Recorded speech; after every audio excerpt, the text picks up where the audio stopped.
जहां युद्ध हो रहा है वहां पहुंच गए हैं मोदी। और ये हाथ मिलाना इतना आसान नहीं था।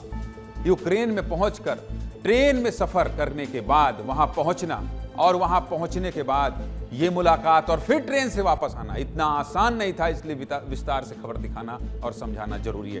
2.5 साल से यूक्रेन युद्ध की आग में चल रहा है। 2.5 साल से हिम्मत नहीं कर पाता है कोई ऐसे देश में जाने की। लेकिन प्रधानमंत्री मोदी रूस और यूक्रेन में छिड़े भीषण जंग के बीच आज यूक्रेन पहुंचे थे। 10 घंटे की ट्रेन यात्रा करने के बाद मोदी भारतीय समय के मुताबिक सुबह 10 बजे कीव के सेंट्रल रेलवे स्टेशन पहुंचे। कीव में पीएम मोदी का भव्य स्वागत किया गया। एक एक तस्वीर दिखा रहा हूं, मेरे अगल बगल आप देखते जाइएगा। सबसे पहले प्रधानमंत्री मोदी ने कीव में भारतीय समुदाय के लोगों से मुलाकात की। इसके बाद प्रधानमंत्री मोदी ने यूक्रेन के बोटानिकल गार्डन में महात्मा गांधी की कांस्य प्रतिमा पर श्रद्धांजलि अर्पित की, बापू को नमन किया। इस प्रतिमा को महात्मा गांधी के 191वीं जयंती पर 2020 में यूक्रेन में स्थापित किया गया था। इसके बाद प्रधानमंत्री मोदी यूक्रेन नेशनल म्यूजियम भी पहुंचे। यहां प्रधानमंत्री मोदी ने जंग में मारे गए बच्चों को श्रद्धांजलि दी और यूक्रेन के राष्ट्रपति जेलेंस्की से मुलाकात की। सब कुछ अब ग्राफिक्स के जरिए देख लीजिए। यूक्रेन के दौरे पर जाने वाले प्रधानमंत्री मोदी पहले भारतीय प्रधानमंत्री हैं। पहले 1991 में सोवियत संघ के टूटने के बाद यूक्रेन नया देश बना। तब से लेकर आज तक कोई भी भारतीय प्रधानमंत्री यूक्रेन नहीं गया था। और अब जब यूक्रेन में इतनी भीषण जंग छिड़ी है, ऐसे में प्रधानमंत्री का यूक्रेन पहुंचना इसके बहुत मायने हैं। प्रधानमंत्री मोदी का यह दौरा इसलिए भी खास है क्योंकि 24 फरवरी 2022 को रूस के हमले के बाद से अब तक नाटो देशों के अलावा किसी दूसरे देश के नेता ने यूक्रेन का दौरा किया ही नहीं है। भारत नाटो का सदस्य नहीं है। यूक्रेन के राष्ट्रपति जेलेंस्की ने कुछ महीने पहले प्रधानमंत्री मोदी को यूक्रेन आने का न्योता दिया था। यूक्रेन में जारी जंग के बीच प्रधानमंत्री मोदी और जेलेंस्की आज चौथी बार मिले हैं। 14 जून 2024 को इटली में आयोजित G7 शिखर सम्मेलन में प्रधानमंत्री मोदी और जेलेंस्की की मुलाकात हुई थी। इससे पहले मई 2023 में जापान में G7 समिट के दौरान ही जंग के बाद पहली बार प्रधानमंत्री मोदी ने जेलेंस्की से मुलाकात की थी। और अब ये 2 साल में तीसरी बार प्रधानमंत्री मोदी जेलेंस्की से मिले हैं। प्रधानमंत्री के यूक्रेन दौरे पर पहले ये रिपोर्ट देख लीजिए, फिर विस्तार से आगे बात करेंगे। रिपोर्ट दिखाइए।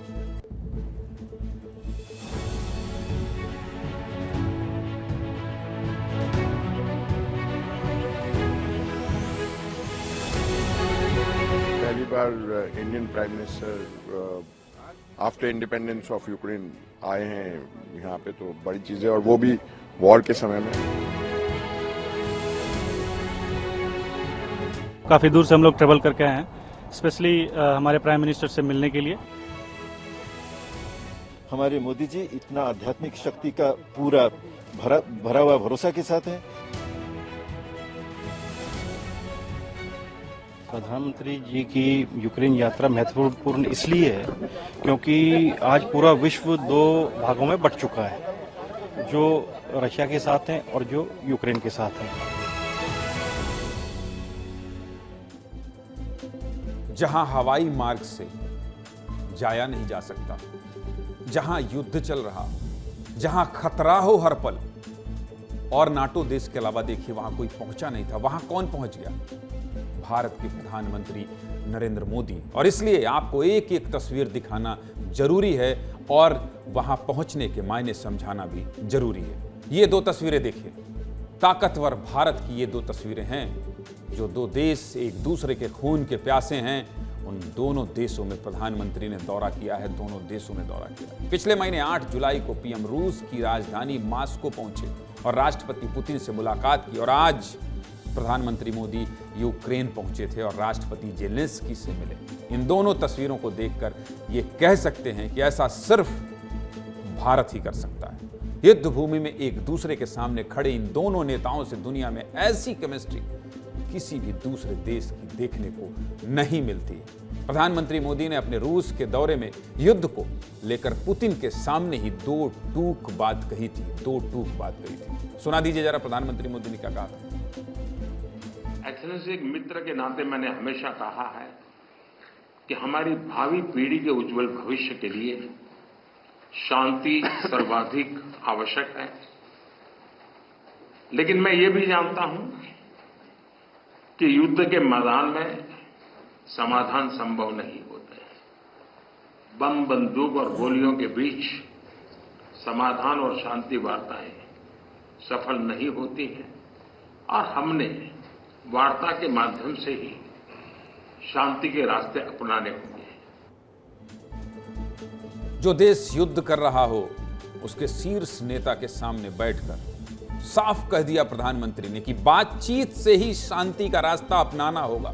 प्रधानमंत्री मोदी का यह दौरा खास क्यों है, यह भी आपको ग्राफिक्स के जरिए विस्तार से बता देता हूं। प्रधानमंत्री मोदी का दौरा खास इसलिए है क्योंकि भारत की विदेश नीति स्वतंत्र है। मतलब भारत अपने राष्ट्रीय हितों का पालन करते हुए सभी राष्ट्रों के साथ मैत्रीपूर्ण संबंध बनाए रखने के सिद्धांत पर आधारित है। मित्रता सबसे मित्रता होनी चाहिए, इस सिद्धांत के साथ भारत आगे बढ़ रहा है। भारत के रूस से भी मजबूत रिश्ते हैं। भारत यूक्रेन की संप्रभुता का सम्मान करता है। रूस यूक्रेन दोनों देशों के लिए भारत अहम है। जंग के समय भारत शांति की बात करता है। प्रधानमंत्री मोदी पर दुनिया को भरोसा है। अमेरिका और रूस को मोदी की यात्रा से उम्मीद है। मोदी अगर युद्ध भूमि में गए हैं मतलब कुछ ना कुछ असर जरूर होगा। रूस और यूक्रेन में 24 फरवरी 2022 को युद्ध की शुरुआत हुई थी। इस युद्ध में 71,000 से ज्यादा रूसी सैनिक मारे जा चुके हैं। कितने? 71,000 से ज्यादा, ऐसा यूक्रेन का दावा है। रूस का दावा है कि जंग में 1 लाख के करीब यूक्रेनी सैनिक मारे गए हैं। नुकसान किसका हो रहा है? लोगों का हो रहा है। इस जंग में अब तक 3 लाख से ज्यादा लोगों ने अपनी जान गंवा दी है। 3 लाख से ज्यादा लोगों ने। बस इसीलिए पूरी दुनिया ये चाहती है कि अब ये महाजंग रुक जाए। ऐसे में भारत पूरी दुनिया की उम्मीद है। और आपको पता है, मोदी यूक्रेन पहुंचे तो खबर ये भी आई कि रूस ने मोदी के रहने पर युद्ध रोक दिया है। आगे क्या होगा ये आपको बताते रहेंगे, लेकिन एक बड़ी खूबसूरत तस्वीर आई है। प्रधानमंत्री मोदी के सामने कुछ रूसी कह रहे हैं। किस भाषा में? हिंदी में। जरा इस तस्वीर को दिखाइए, फिर अगली खबर का रुख करेंगे। पहले इस प्यारी तस्वीर को दिखा दीजिए।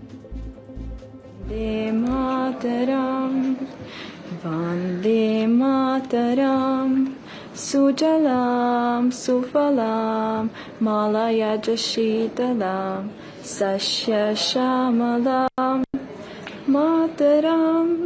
से देख रहे हैं इसको और ऐसा हम बहुत चाहते हैं कि सांस्कृतिक संबंध, राजनीतिक संबंध दृढ़ होते जाए। मैं प्रीमियर मिनिस्टर के आने से बहुत खुश और आभारी हैं।